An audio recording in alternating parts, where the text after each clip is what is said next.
A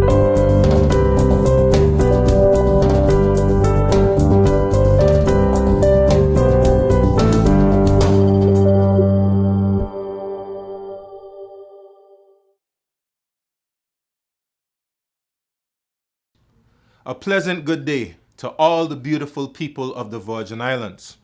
The fruits of the 1949 Great March were monumental achievements by our foreparents. They have indelibly changed the political, social, and economic landscape of our country and the prospects of all the generations of Virgin Islanders since. Many of the rights, privileges, and comforts that we enjoy and take for granted today would not have been possible were it not for the efforts of the brave men and women who stood up to mighty powers and demanded what are now more widely recognized in modern terms as fundamental human rights. Most of us are very familiar with the concerns and outrage expressed in the 1930s and 40s by notable persons such as Hope Stevens, David G. Fonseca, Charles W. Georges, Howard R. Penn, Joseph R. O'Neill, and the BVI Civic League over the deplorable standard of living on the islands, the poor governance by the administrators, and the social injustice of the day. They championed the cause that Virgin Islanders deserve to have a greater and more meaningful participation in their own governance, a situation that had been deteriorating to abysmal lows since the Legislative Council in the Virgin Islands was shut down in 1901.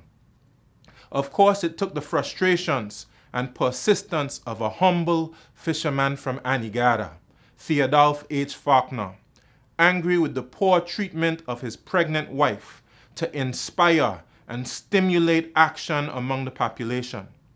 United by their common belief of what was right and just and what was wrong, the masses came out in their numbers, marched through the capital, and aired their grievances, and demanded the return of their rights and human dignity in the return of their legislature, so that they would not be governed by persons hundreds of miles away who had no clue as to the realities on these islands.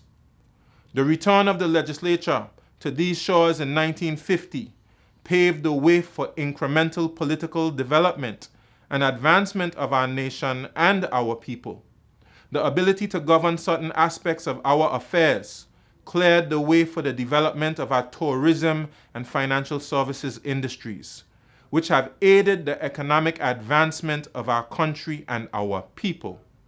Our economic successes have enabled us to develop our infrastructure, such as our ports, airports, and schools. All of this and more have come from the courage of those brave souls who reminded us of the long-held desire of our foreparents to have self-determination, and that if it does not happen in their lifetime, then in the lifetime of their generations. My dear Virgin Islands people, as we celebrate the return of the legislature, as we remember the 1949 Great March, and as we hold up the memory of those great leaders, we must also remember that we hold that vision on trust for the future generations, and we must not falter. People of the Virgin Islands, we must be guardians of the democracy that our ancestors fought for. We must not allow it to slip away from us. Let us not forget what Faulkner, Fonseca, De Castro, and the 1500 marched for when our democracy is threatened, and even in the midst of our negotiations for a new constitution. Let us not drop the baton that was handed to us in an advanced position. At the end of the day, whatever happens, our unique identity, culture, and heritage must be protected, and our people must truly be rendered better off. And that means progressing to a full measure of self-government and ultimately the ability to decide our own destiny. These are the things that Hope Stevens, David Fonseca, Charles Georges, Howard Penn, Joseph O'Neill, Theodore Faulkner, the members of the BVI Civic League, and all those who marched through Road Town were lobbying for. This is why the restoration of the legislature is so significant that we are celebrating it almost 3/4 of a century later. So as we celebrate, my dear Virgin Islands people, let us celebrate the fact that we are descended from great heroes, people who were gifted with strength, courage, and perseverance. Let us recognize and celebrate all the great things we have achieved as a nation because they chose to stand up. And let us celebrate the confidence that they inspire in us to continue aspiring towards great things. I thank you.